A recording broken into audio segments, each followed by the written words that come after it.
O monge é aquela classe que a gente sabe que ela vai ter aquele impacto como um assassino dentro do PVP absurda. E no PV ela consegue alcançar uma boa quantidade de dano, mas será que esse dano é relevante para você conseguir fazer uma DG rápida ou um boss solo? É isso que a gente vai descobrir com essa build de PvE de hoje. Antes de mais nada, se esse vídeo for útil para você, eu considero você deixar aquele like, se inscreve no canal, compartilha com seus amigos e deixa aqui nos comentários se você já conhecia essa build de monge, se você consegue fazer esse mesmo impacto. Começando com as habilidades, a gente vai ter como ataque primário os punhos trovejantes. Como primeira habilidade, a gente vai ter a ofensiva dos 7 estrelas, segunda habilidade, dragão voador, terceira habilidade, punhos aprisionados e quarta habilidade, paz interior. Olhando para as essências que a gente vai estar utilizando nessa build, a gente vai estar olhando para as essências que transformam as suas habilidades em efeitos benéficos para buffar o seu ataque básico. Por isso, a utilização do punho trovejante, porque você consegue migrar entre os inimigos, pular entre os inimigos e conseguir ali tirar a diferença do fator de você estar sempre focado no ataque básico para dar dano e você conseguir abranger a uma rapidez maior para quando você faz DG, e por isso que ela faz total diferença quando a gente está falando de lutar contra bosses. Pensando em 7 verdes, não tem como a gente trabalhar diferente. A gente vai trabalhar com 4 vitus e 4 flagelantes. Os 4 vitus, eles vão dar pra gente 30% de efeito benéfico, que a gente aumenta mais ainda a duração da que a gente continua com as nossas habilidades ativas, e a gente ainda ganha um aumento de velocidade de ataque que a gente quer, que a gente ataca 100% com o ataque primário. Então, quanto mais rápido a gente conseguir destruir aquele monstro, melhor. E o flagelante, por quê? Porque essa build ela tem muito dano contínuo. Então, além da gente aumentar os 15% com 2 partes do dano do flagelante, após a gente dar 5 vezes o dano no inimigo, a gente ainda tem o raio que cai na cabeça, que daí a gente consegue 19.430 de dano.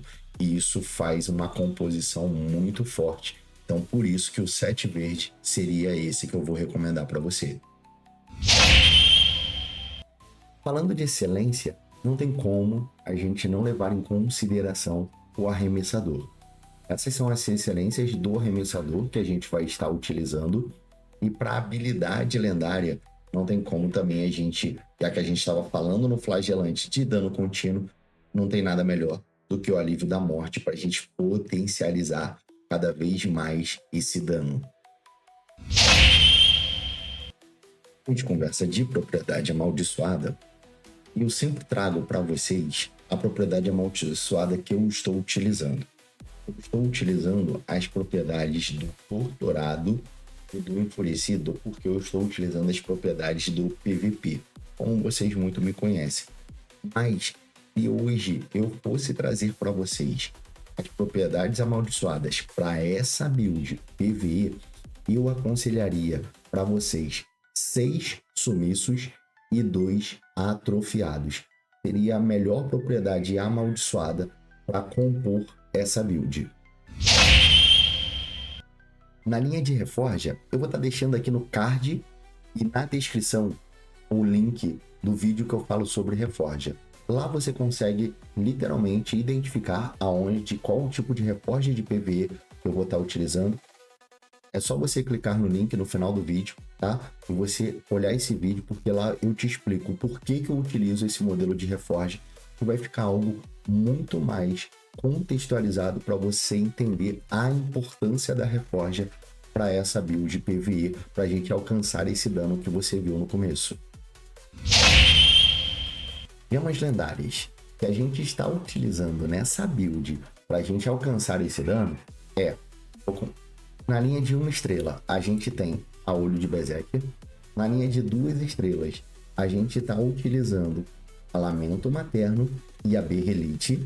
Na linha de 5 estrelas, a gente vai estar utilizando a Soturno, Jade, a Consequência, a Centelha e a Esperança Reprimida. Esse é o nosso conjunto de gemas que a gente está utilizando nessa build. Dica que vale o seu like e você não vai perder e que a gente traz em todos os vídeos. Você viu o vídeo completo até agora, você vai entender a importância dessa dica.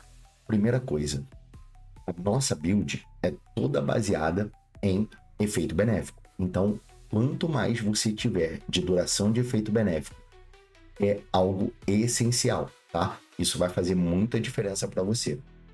Não esqueça de dar uma olhada na calça e no cinto do 7 verde, na calça não, né? Na bota e no cinto do 7 verde. E quando a gente fala no peitoral e na calça das essências lendárias, para você ver se você tá com duração de efeito benéfico, tá? Segunda dica é você ter um patuá ou com essas habilidades e principalmente com o ataque primário. Por quê? Porque essas habilidades vão buffar o ataque primário. Então, se você tiver um patuá com esse ataque primário, você consegue ampliar muito mais o seu dano. Esse foi o vídeo da build de PvE de monge. Espero que esse vídeo tenha ajudado você. Deixa nos comentários se você conseguiu ultrapassar a gente no dano ou se você está chegando próximo. O que você está achando dessa build? Isso para mim é muito importante, ter o feedback de vocês, para ver se essas builds que eu tenho trago para vocês tá valendo a pena. O que vocês estão achando delas? Porque a gente tenta pesquisar cada vez mais esses modelos de build e a gente consegue ajudar o crescimento, principalmente da nossa comunidade.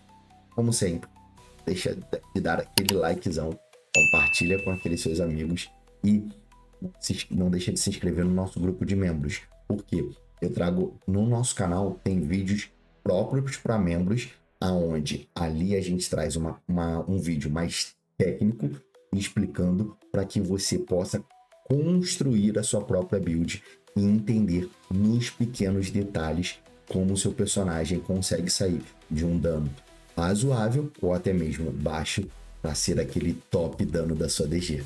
A gente não deixar o costume de lado, como a gente sempre fecha.